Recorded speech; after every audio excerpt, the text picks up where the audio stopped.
Lord was with his disciples during his earthly ministry.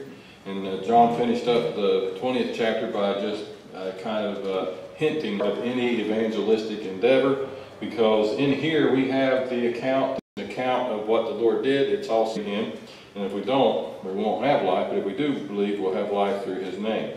All right, so then there must be, from a chronological perspective, perhaps there's a bit of a gap here between the end of chapter 20 and chapter 21. It says, after these things, Jesus showed himself again to the disciples at the Sea of Tiberias, and on this wise showed he himself to Mary Magdalene, then the other women, then to the two on the road to Emmaus, and then to the 10 that were assembled, and like I mentioned to you before, all the disciples that were with him, all the church members, probably all the women in the church as well. He appeared in their midst, and then 8 days later, which probably intends to count that first day of the week. So the next first day of the week is the way I like to see it. He appears again when Thomas is there. So that's twice. So you have 8 days accounted for there, and now there's a time lapse of some, we don't know how many days, but they do go into Galilee. And his disciples are there, and the Lord appears to them. It says, there were together Simon Peter, and Thomas called Didymus, and Nathanael of Cana in Galilee, and the sons of Zebedee, and 2 other of his disciples. All right, so it's speculation to try to number all these and see who they are, but there's 7 numbers here, if I counted right. I think it's kind of interesting that Thomas is mentioned second. It's almost like he's going to stick with them now no matter what, and then to make sure he doesn't miss the Lord if he appears again. But you have Simon Peter, and then you have James and John, who are the sons of Zebedee. They were fishermen.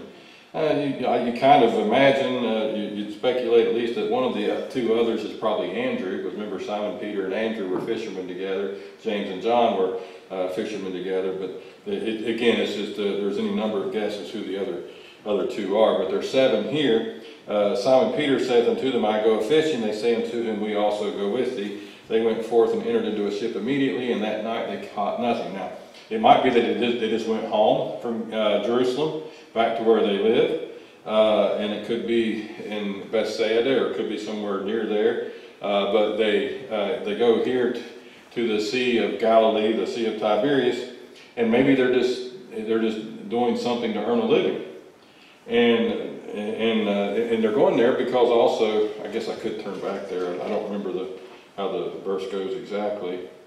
Back in Matthew 28:10, when he appears to the women, it says in Matthew 28:10, then said Jesus unto them, be not afraid, go tell my brethren that they go into Galilee, and there shall they see me.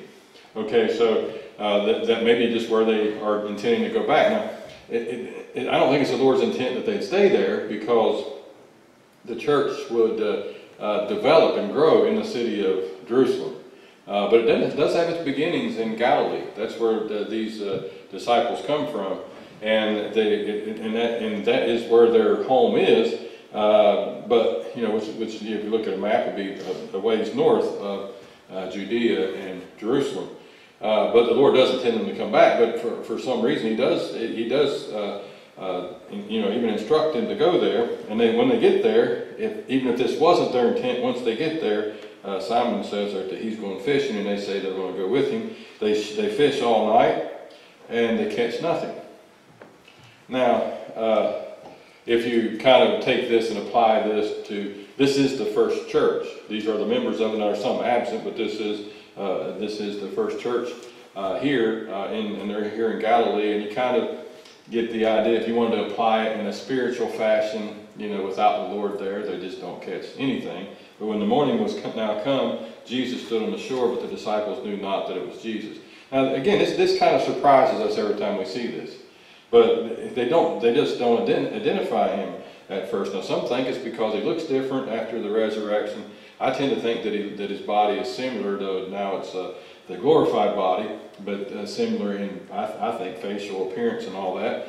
But it's just that the Lord, I think, withholds himself from them sometimes, just like he walked with the 2 on the road to Emmaus and they didn't recognize him. They appeared in their midst, and they thought at first he was a spirit and didn't recognize him. And these here see him, but it could have been just because the distance was so great that his features weren't entirely apparent. But it says they knew not that it was Jesus, so it could have been just a distance that separated them. Again, if you apply this to in a spiritual fashion to the church, that Jesus is too distant from them at this point. If you want to look at it from that perspective, but just practically speaking, they look at him and they didn't know who it was. Then Jesus says unto them, "Children, have ye any meat?" They answered him, "No." Okay, so what he means apparently is, have they been successful in their fishing? Have you any meat?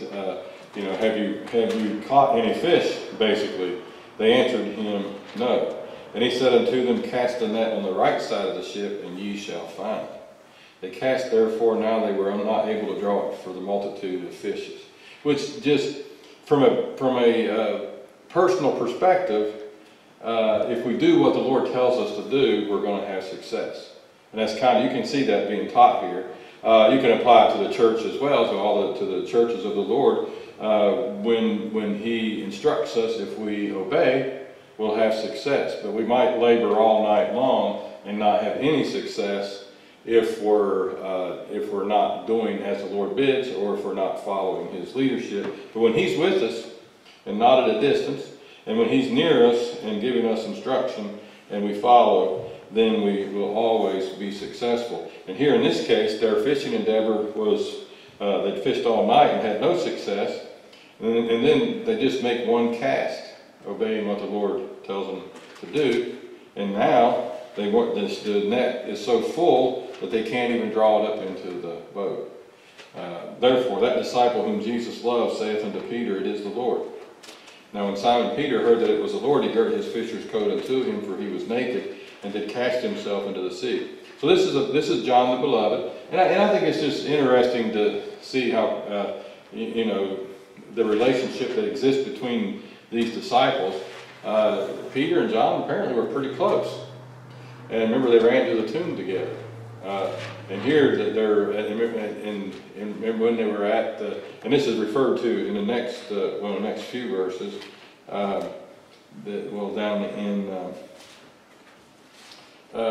in verse number 20, it refers to John the Beloved who leaned on the Lord's breast at supper. Remember how Peter encouraged him to say, "Lord, who is it that betrays thee?" I mean, even then they had like a connection, it seems like. And here again, John determines that this is the Lord.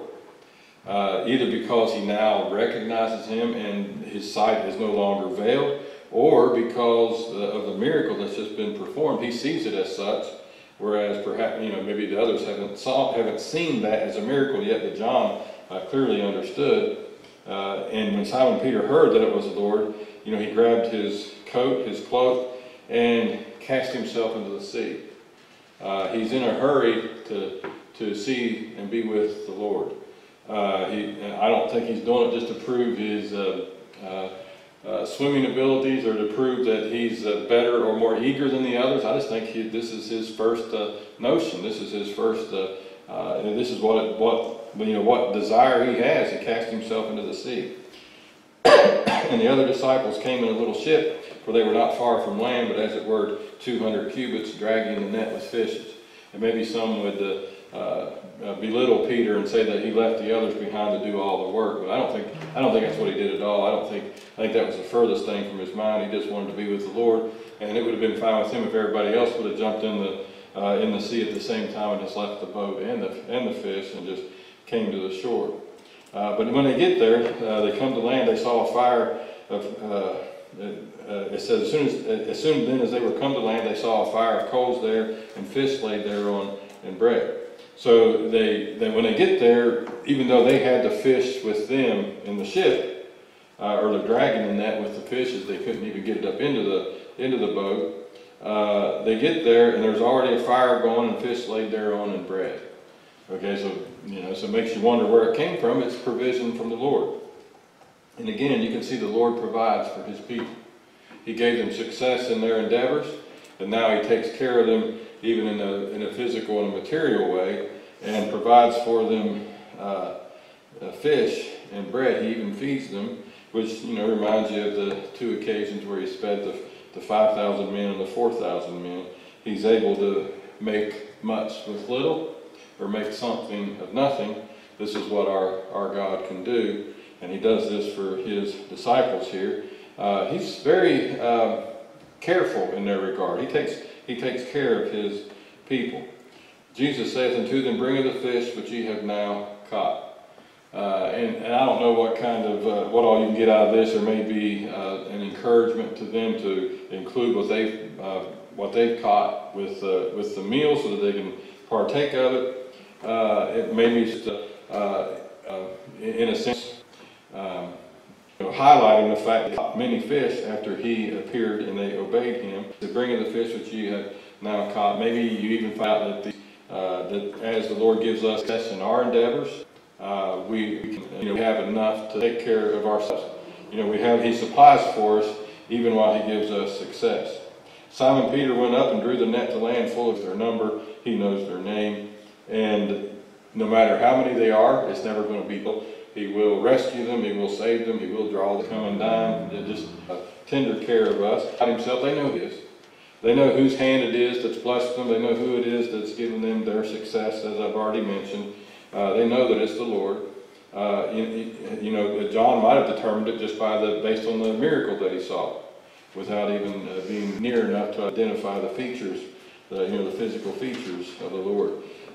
Jesus then cometh and taketh bread and giveth them, and fish likewise. He's the one that provides for us. Everything we have depends upon him. He's the creator and the provider.